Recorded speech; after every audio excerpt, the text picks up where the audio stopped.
I'm back with two 3-minute book reviews for the price of one. And the two books are Vladmir, the debut novel from Julia May Jonas, and Romantic Comedy, a novel by Curtis Sittenfeld. I had read Rodham by Curtis Sittenfeld earlier this year, I think, maybe last year, which was a fictionalized accounting of what would have happened if Hillary Rodham Clinton had never married Bill.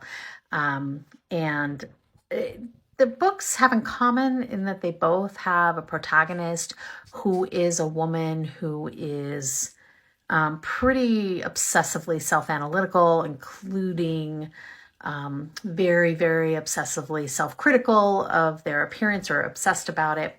Here's the thing. Back when Silicon Valley was a TV show on HBO, I was an entrepreneur who had raised VC funding and was in the midst of the maelstrom that is trying to run a startup.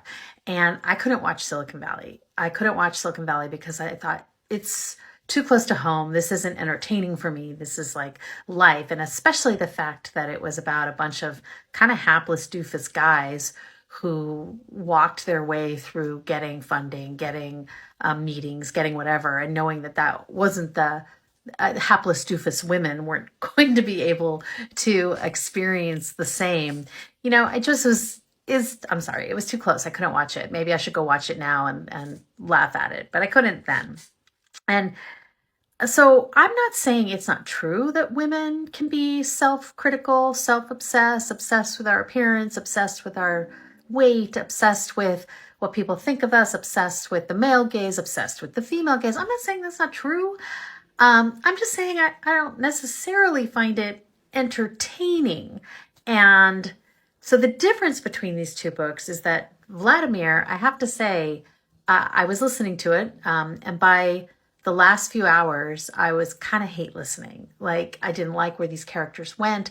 I didn't like the cynicism. I didn't like the self-obsession. I didn't like the plot twist that seemed to come out of nowhere. And I guess maybe it was supposed to be a little bit absurdist, but I just wanted it to end.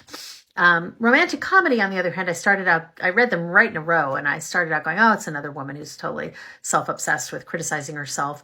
But that, on the other hand, grew in a different direction, and it grew into examining different things, and it started to have something more deep to say about relationships and how we get along. And so I actually enjoyed it more as the book went along, as opposed to Vladimir, which I enjoyed less.